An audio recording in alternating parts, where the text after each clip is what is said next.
Teias. Se você não é o Homem-Aranha e mesmo assim ainda está sofrendo com esse problema nas suas impressões 3D, esse vídeo é para você.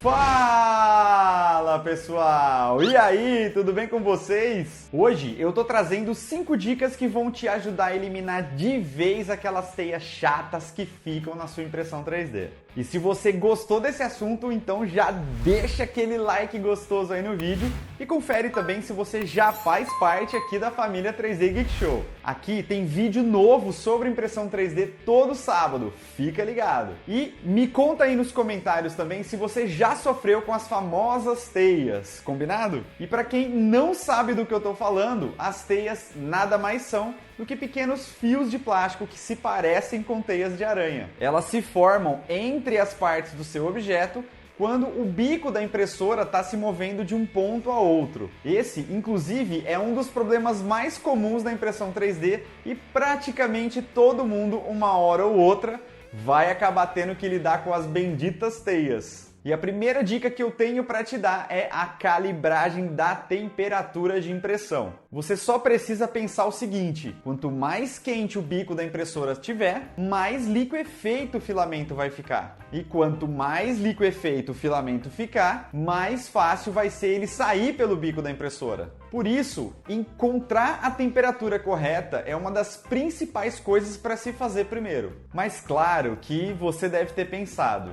ah, mas então é só baixar bastante a temperatura e tá tudo certo. Mas infelizmente não é bem assim que funciona. Isso porque uma temperatura muito baixa pode fazer com que o filamento não derreta completamente e comece a causar problemas como subextrusão e falta de aderência entre as camadas. O resultado disso serão peças com falhas entre as camadas ou peças muito frágeis. Então, o ideal mesmo é conseguir achar a mínima temperatura que seja boa o suficiente para o filamento fluir bem pelo bico da impressora, na velocidade que você está imprimindo, mas também que seja boa o suficiente para não deixar o filamento escorrer durante os movimentos. Inclusive, eu já ensinei a fazer uma calibragem de temperatura aqui no canal. Para quem ainda não viu, o vídeo está aparecendo aí em cima no card. Uma outra coisa que influencia bastante na questão das teias e que muita gente não se liga nisso é a velocidade.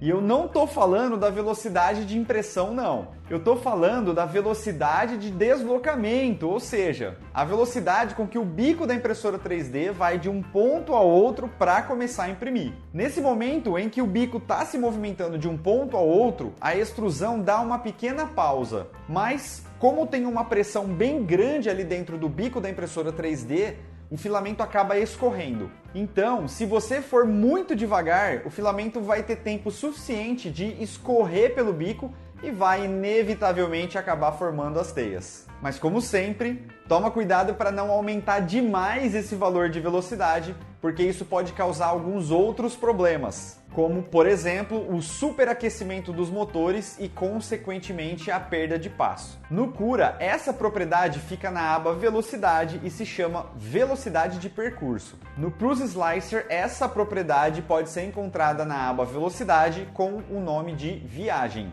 E no Simplify 3D, ela também fica na aba Velocidade com o nome de Velocidade Máxima X e Y. Uma outra coisa que eu sempre falo nos meus vídeos é em relação à qualidade do filamento que você está utilizando. Isso também pode influenciar muito no aparecimento das teias. Por isso, eu recomendo que você utilize um filamento de qualidade. E, nesse caso, eu quero te recomendar os filamentos da empresa 3D Prime, que além de ter uma variedade de cores incríveis, tem uma excelente qualidade de impressão. E se você também estiver procurando resinas para impressão 3D, ou até mesmo impressoras 3D, dá uma conferida no site da 3D Prime. Ah, e eles estão com frete grátis, hein? Fica ligado!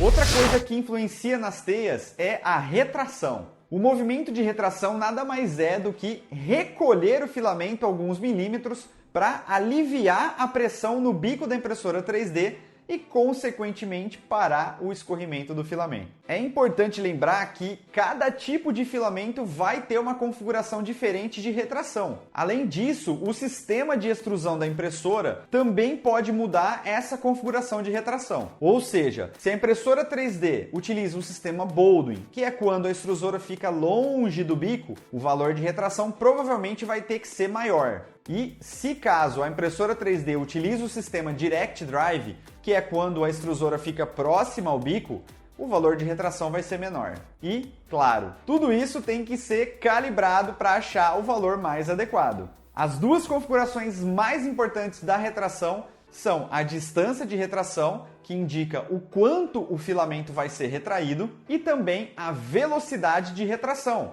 que indica a velocidade com que o filamento vai ser retraído.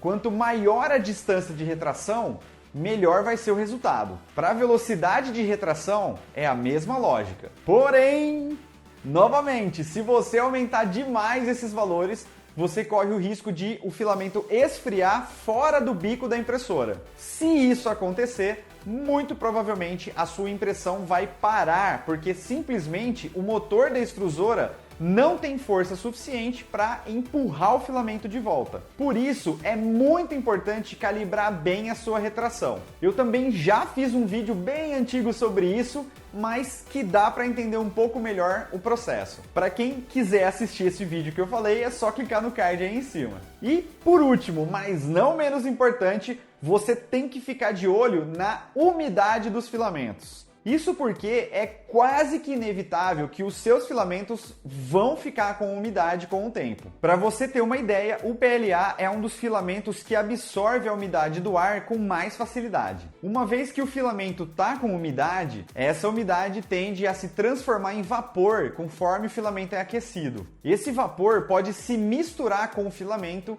e vai aumentar consideravelmente a probabilidade de que o filamento escorra durante os movimentos sem a extrusão. Sabe aquela situação em que você comprou um filamento novo, começou a imprimir e a impressão 3D estava linda, mas depois de um tempo, sem que você mude nenhuma configuração, a impressão já não fica mais tão bonita quanto antes? Pois é, muito provavelmente o seu filamento está com umidade. E acredite, retirar a umidade do filamento é muito mais chato do que adotar uma medida preventiva e armazenar ele em um local fechado e de preferência com algum produto que absorva a umidade do filamento. Eu inclusive já até fiz análise de alguns equipamentos que conseguem remover a umidade dos filamentos aqui no canal. Eu tô deixando o vídeo aí no card também. E, claro, como sempre, se esse vídeo te ajudou de alguma forma, então já deixa aquele like gostoso aí. Assim eu consigo continuar trazendo cada vez mais conteúdo sobre impressão 3D que vão te ajudar, beleza?